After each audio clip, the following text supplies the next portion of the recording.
23 октября 2002 года группа вооруженных лиц захватила более 800 заложников в столице Российской Федерации в Москве.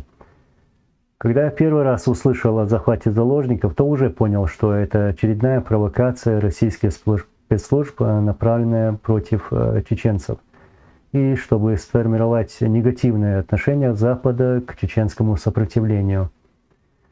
И уже дискредитировать в глазах мировой общественности законно избранного президента Чеченской Республики Ичкерия Аслана Масхадова. Было также заявление Шамиля Басаева, что первоначально группа Маусара Бараева планировала осуществить захват здания Государственной Думы Российской Федерации в городе Москве. Однако под влиянием одного провокатора, Ханпаши Теркибаева, как мы потом узнали, был захвачен театральный центр на Добровке. И я хочу подойти ко всему этому по порядку. Что-то пошло не так. В организацию этой акции вмешался Ханпаша Теркибаев. У меня есть основания и факты говорить так прямо, уверенно. И действительно, в эту акцию, именно в организацию, здесь был замешан Ханпаша Теркибаев. И Маусару Бараеву пришлось поменять свою цель в Госдуму на захват театрального центра. И да, хотел бы я дать послушать, что именно говорил Маусар Бараев о своих целях. Цель у нас одна — остановить войну в Чечне и вывести войска. Мы, как говорят российские верховные, мы не террористы. Если бы мы были террористами, мы бы запросили самолет и несколько там миллионов еще долларов. Он говорит, что он, как его группа, хочет остановить войну в Чечне и требует от российского руководства пойти на переговоры, на мирные переговоры и завершить войну. И далее я хочу показать, озвучить слова свидетелей. К примеру, первый свидетель. Потом, когда нам стали доступны материалы дела, я видела справку, это официальная справка следствия, о том, что террористы отстреливались в течение, по-моему, я боюсь соврать, но на сайте у меня там есть где-то эта справка. По-моему, в течение 20 минут или получаса они отстреливались. 20 минут — это более чем достаточно, чтобы взорвать все эти бомбы, которые находились в зале.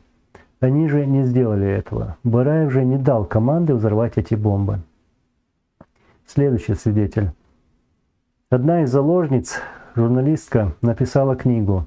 В ее книге я вычитала, что та террористка, которая стояла рядом с ними, когда начали подавать газ, она сказала: идите ближе к выходу, вас там быстрее заберут, вынесут, а мы тут останемся умирать. И еще один свидетель. Потом один из актеров мюзикла Марат Абдрахманов тоже рассказывал, что террористка, которая была рядом с ним, стала надевать респиратор. То есть они и к такому варианту, видимо, готовились, но не стреляли. В материалах уголовного дела я видел справку о том, что группу спецслужб, когда они подошли к залу, встретила террористка, которая не стала кидать гранату в зал, а из пистолета пыталась по ним стрелять. И этим я хочу подчеркнуть, что да, действительно, у тех, которые захватили заложников, было достаточно времени, чтобы взорвать зал, взорвать людей, себя во время штурма.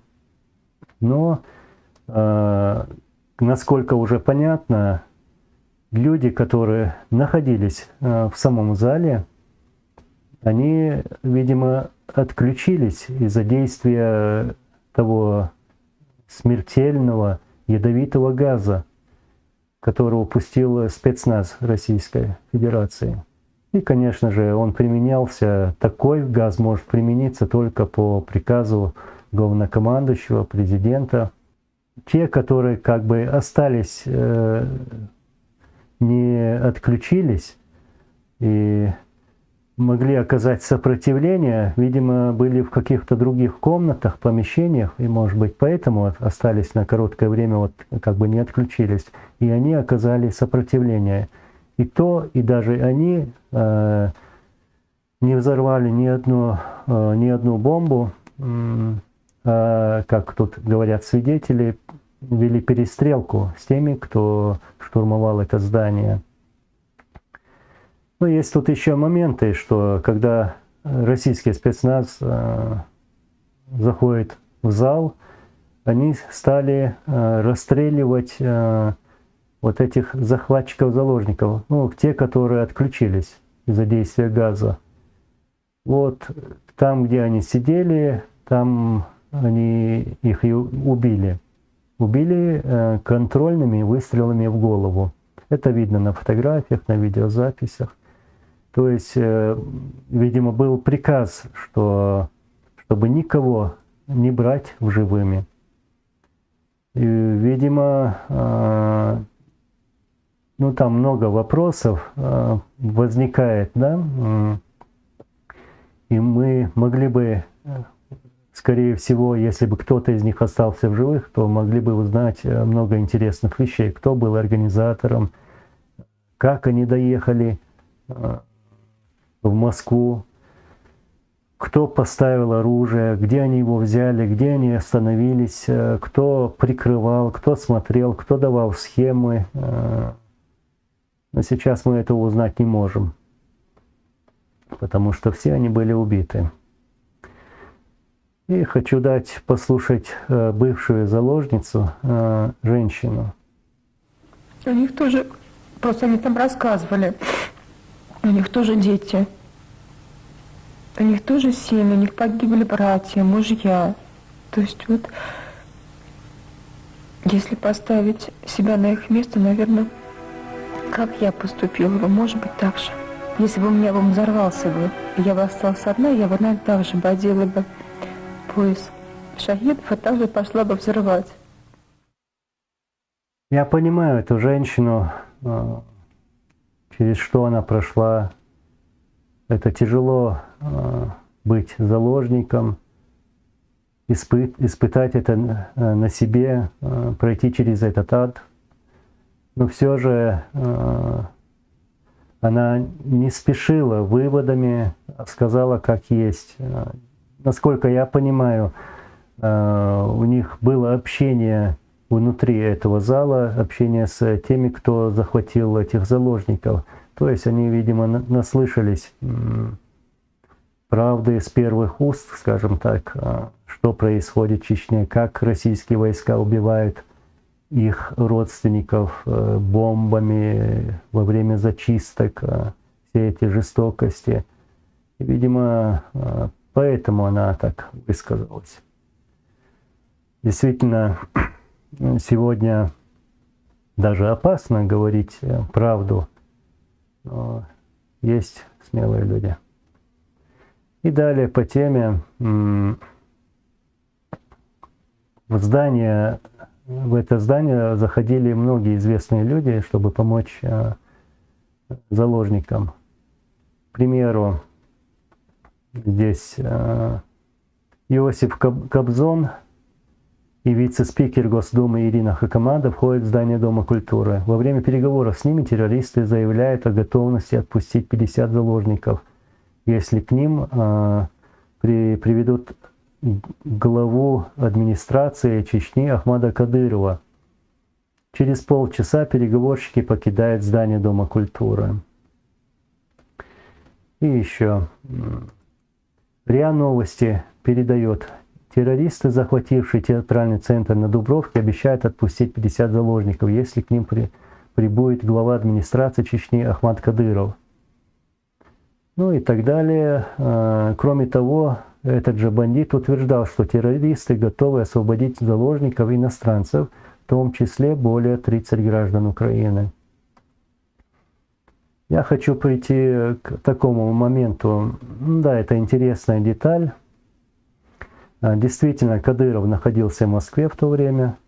И когда они услышали это требование Мусара Бараева, что они готовы выдать 50 заложников за Кадырова, то Кадыров садится на первый самолет и улетает из Москвы в Грозный, чтобы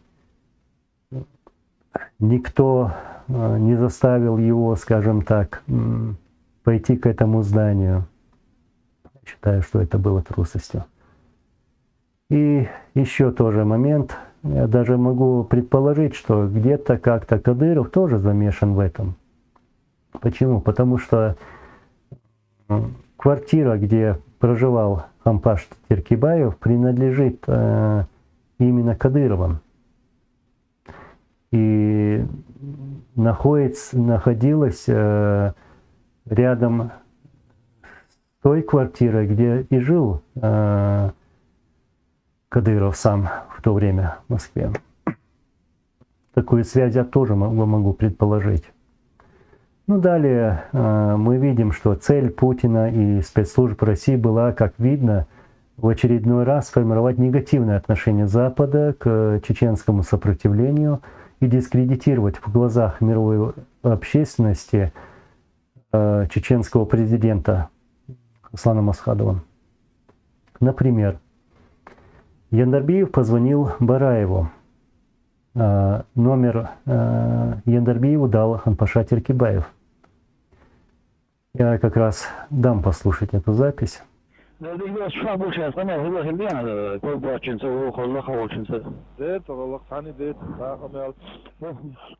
вот, в телефонном разговоре Маусара Бараева с Зелимханом Яндарбиевым явно подчеркивается ложь Кремля о том, что организатором захвата заложников в Нордосте является Аслан Масхадов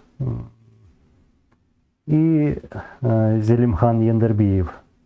То есть российские спецслужбы и даже Путин высказывались, что организаторами захвата заложников является и Масхадов, и Яндарбиев. Но, как мы видим, это все была ложь. И, как еще раз отмечу, что посредником этого телефонного разговора был Теркибаев Хампаш, позже убитый самими российскими оккупантами, который обманным путем связал Зелимхана Яндарбиева с Маусаром Бараевым. На сайте ФСБ России замначальника ФСБ Российской Федерации выставляет лживую информацию. 18 октября 2002 года Масхадов выступил с обращением к боевикам. Его спросили, будет ли повторение операции в Буденновске, которую боевики называли операцией «Джихад». Я здесь остановлюсь и расскажу чуть-чуть. Я никогда не слышал, чтобы акцию по захвату заложников в Буденновске когда-либо кто-либо называл операцией «Джихад». Не было такого. И далее, Масхадов отвечает на этот вопрос. Мы проведем еще более уникальную операцию, подобную «Джихаду», пообещал президент Ичкерии, пишут на сайте ФСБ. Игнатченко, показывает видеозапись. Главное, он говорит, съемка совещания боевиков. Вот Масхадов, вот Басаев, вот Ясер, вот Бараев. Их представляют, говорят, кто они такие, и докладывают, что они будут принимать участие в готовящейся теракции. Рассказывает заместитель начальника ФСБ Российской Федерации Сергей Игнатченко. Этот Сергей врет. Действительно есть запись, которая показывает совещание командиров, а это было самое большое совещание,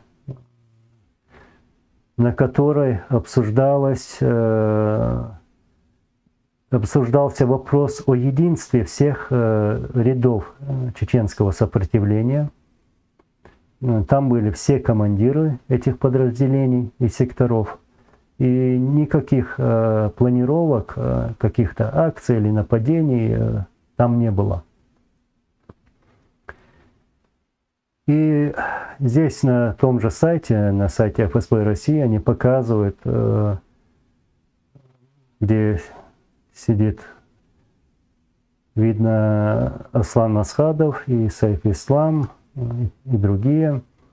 Но почему-то перед ними карта не Москвы, а Чеченской Республики Ичкерия. Видеоэпизод с речью президента Чеченской Республики Ичкерия Аслана Масхадова вырезан из интервью телеканалу Аль-Джазира в пропагандистских и клеветнических целях, как мы видим. Его спросили, будет ли повторение Буденновска, который боевики называли «Операция Джихад». Я уверен, у меня нет никаких сомнений, на заключительном этапе мы обязательно проведем еще более уникальную операцию, подобную джихад. Оригинал и продолжение текста из интервью Аслана Масхадова каналу Аль-Джазира, он был таков. Я уверен, и у меня нет никаких сомнений, что на заключительном этапе мы обязательно проведем еще более уникальную операцию, подобную джихад. Такую, какую мы проводили в августе 1996 года, когда освободили столицу нашей Родины от оккупантов. И для информации, операция «Джихад», штурм и освобождение города Грозного вооруженными силами ЧРАИ, которая проводилась в августе 1996 года. Операция была спланирована начальником главного штаба вооруженных сил Чеченской Республики Ичкерия Асланом Масхадовым, в результате которой российским оккупантам численностью несколько дивизий пришлось просто сдаться. То есть я здесь хочу подчеркнуть, что та ложь, где Игнатченко говорит про Буденновск, вообще как-то не может быть связана с этой операцией.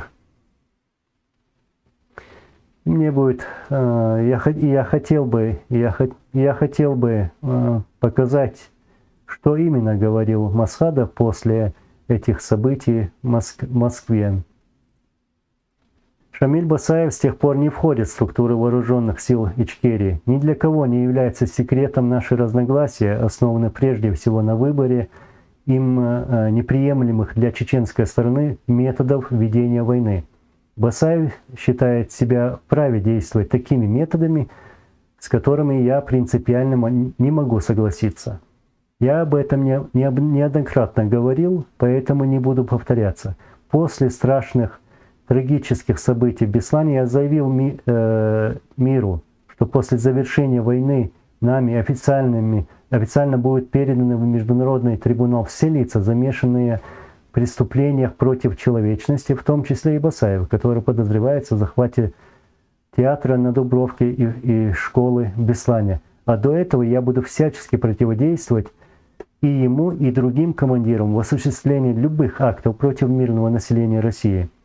Если Басаев подчинился моему приказу о перемирии, то я буду считать, что добился успеха в деле предотвращения многих терактов, неприемлемых для нашей стороны. В следующем интервью Аслан Масхадов говорит, что готов начать переговоры и призывает российские власти к этим переговорам. Захват заложников в Москве показал, что у чеченской проблемы нет военного решения. Масхадов заявил, что руководство Чеченской Республики Ичкерия готово начать переговоры без всяких предварительных условий. По сообщению радиостанции, Масхадов объявил о намерении руководства Ичкерии самостоятельно расследовать дело о захвате Нордоста. При этом Масхадов заявил журналистам, что руководство Ичкерии не одобряет действия террористов и не считает теракты или другие действия, направленные против мирного населения, допустимыми методами борьбы. От лица чеченского народа приношу соболезнования всем пострадавшим, семьям и родственникам убитых и искалеченных в этой трагедии заложников. И хотел бы зачитать заявление президента Чеченской Республики Ичкерия Аслана Масхадова. Мы решительно отвергаем террор как метод достижения каких-либо целей, хотя мы утверждаем, что известная акция по захвату театра ни с одной нашей официальной структурой не согласовывалась. Я, как президент Чеченской Республики Ичкерия, чувствую свою ответственность за тех, кто в отчаянии пошел на самопожертвование. Но еще большую ответственность я возлагаю на российское руководство, которое своей варварской человеконенавистной политикой против народа довела тысячи чеченцев до состояния, когда они не видят смысла в дальнейшей жизни. После того, что произошло, я абсолютно уверен, что кровопролитие можно было бы не допустить. Ясно, что мирный исход не входил в планы тех, за кем гибель десятков тысяч ни в чем не повинных людей. От себя лично и от имени всего чеченского народа я выражаю глубокие соболезнования всем близких тех, кто погиб во время бесславного штурма театра российскими силовыми структурами. А также указ Аслана Масхадова, нашего президента, о захвате заложников в Москве. Здесь пункты, я хочу зачитать пункты. Считать действия, связанные с захватом заложников в городе Москве, независимо от их цели и состава участников, неприемлемым для Чеченской Республики Ичкерия как средство достижения военно-политических целей. По факту заявления руководителя военного комитета ГКО Маджлис-ур-Шура Басаева о своей причастности к захвату заложников 23 по 26 октября в городе Москве поручить Генеральной прокуратуре и Верховному шариатскому суду Чеченской Республики Ичкерия провести расследование с последующим решением в соответствии с законодательством ЧРИ. На период расследования данного происшествия руководителя военного комитета ГКО Маджлис-ур-Шура Басаева временно отстранить от занимаемой должности.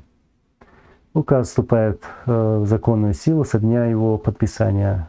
6 ноября 2002 год, президент Чеченской Республики Ичкерия Аслан Масхадов. Провокатор Ханпаша Теркибаев был убит российскими спецслужбами после того, как им заинтересовалось Федеральное бюро расследований США, как это потом выяснилось. И как я знаю из своих источников, он был одним из тех, кто помогал в организации этой акции.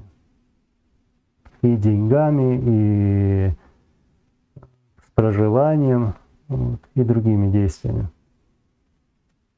Потом, когда правозащитные организации, журналисты стали расследовать, вести свое расследование, то путинская власть начала убивать их.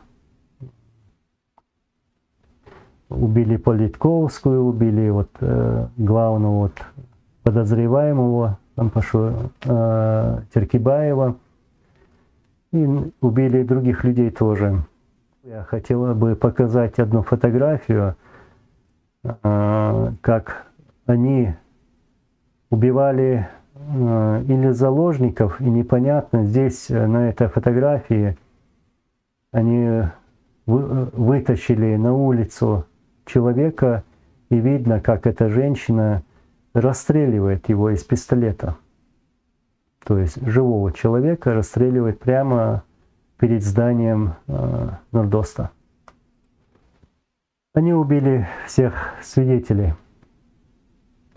И поэтому я могу четко сказать, что захват заложников на Дубровке и их убийство, вся вина за это лежит на руководстве России. Я говорю это уверенно, многие это знают, которые занимались расследованием, вели расследование, свое расследование по поводу этих событий. Тоже могут сказать и говорят, что виновником этой акции был Путин и его окружение. но никак не чеченцы или руководство Чеченской Республики Ичкерия. И под конец я бы хотел принести свои соболезнования всем убитым в этот день. И дай Всевышний нам мира и спокойствия, чтобы такое никогда больше не повторялось.